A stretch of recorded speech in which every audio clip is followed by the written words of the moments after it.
People like her are disposable. That's what my CEO, Victor Lang, said in front of the entire leadership team. He didn't even lower his voice, just tossed it out like I wasn't sitting 2 chairs away. My stomach twisted, but no one looked at me, not even HR.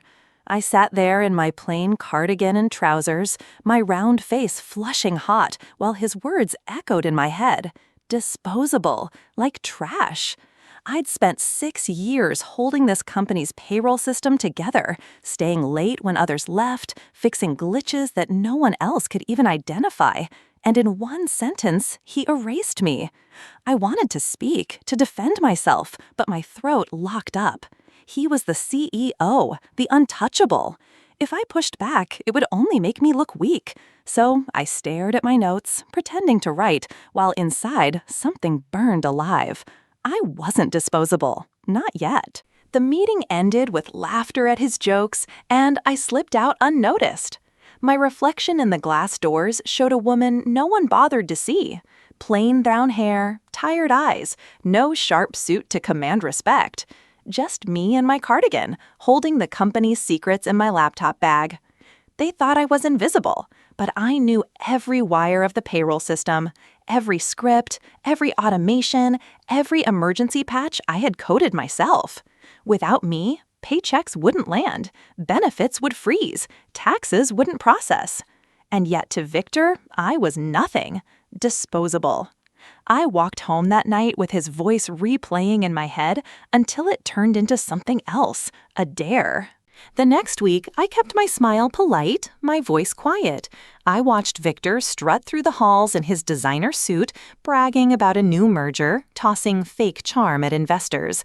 He didn't even see me when we crossed paths. Perfect. I started making changes, subtle, invisible ones.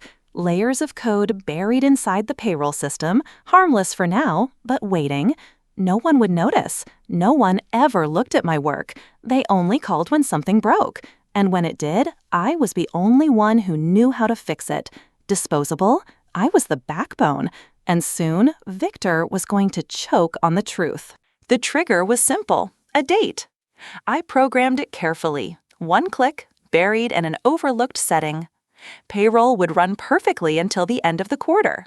Then, the moment Victor needed everything seamless for his grand merger announcement, it would stall. Not crash, not burn, stall. Every employee's paycheck caught in limbo, HR panicking, managers swarming. I would sit there, calm, watching the storm unfold.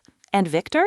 He would look for me, for the disposable woman he'd publicly humiliated.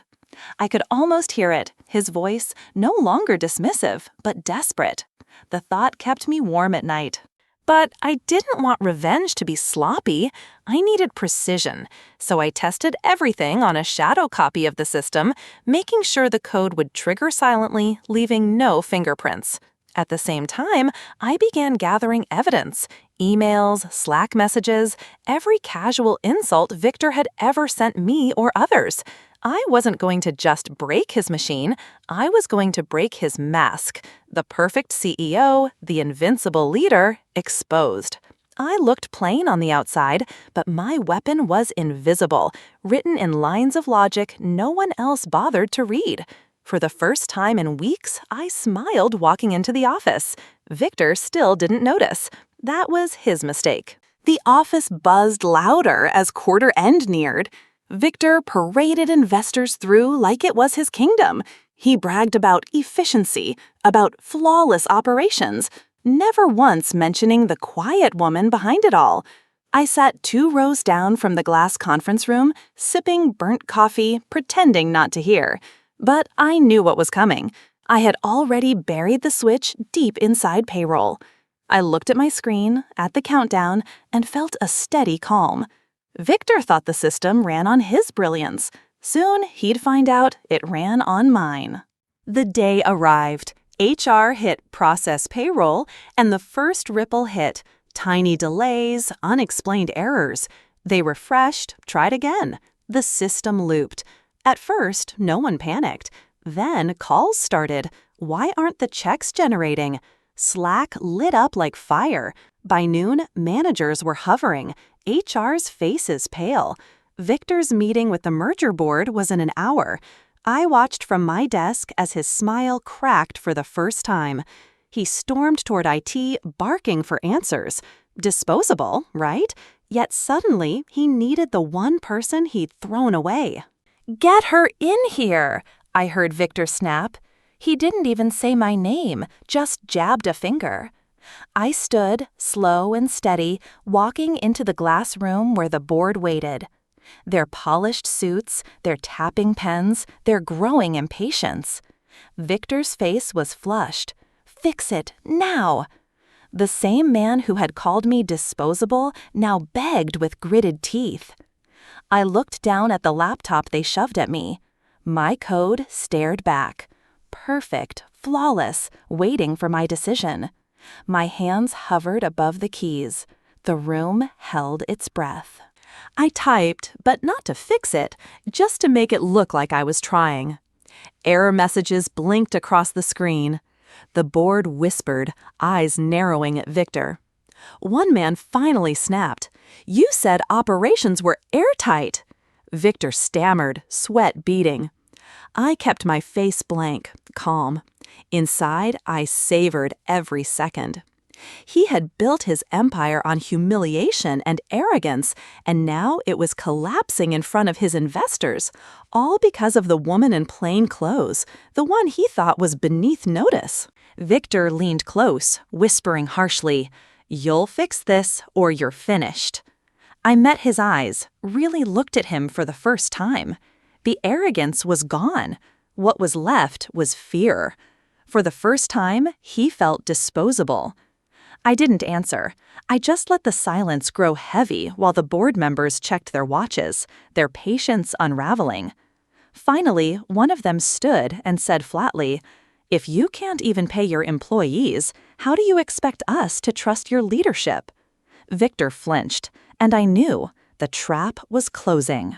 The boardroom fractured into murmurs, frustration spilling into raised voices. Victor tried to paste on his fake confidence, but his jaw twitched. He kept hissing at me, "Do something," as if panic could will the system alive. I scrolled through my code with the calm of a surgeon. Every safeguard, every keystroke was mine. I could have restored it in seconds, but I didn't. I let the red errors pulse across the screen while his investors scribbled notes.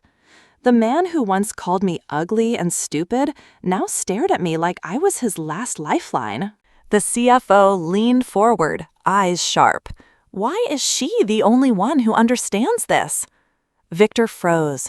He wanted to say it, wanted to admit I had built the system from scratch, but his pride strangled him. Instead, he fumbled, muttering about legacy setups and minor complications. The CFO wasn't buying it. He turned to me directly. "Can you explain what's happening?" For the first time, all eyes were on me, not as a ghost in a cardigan, but as the one voice that mattered. I breathed steady, my moment finally here. The CFO leaned forward, eyes sharp. "Why is she the only one who understands this?" Victor froze. He wanted to say it, wanted to admit I had built the system from scratch, but his pride strangled him. Instead, he fumbled, muttering about legacy setups and minor complications. The CFO wasn't buying it. He turned to me directly. "Can you explain what's happening?"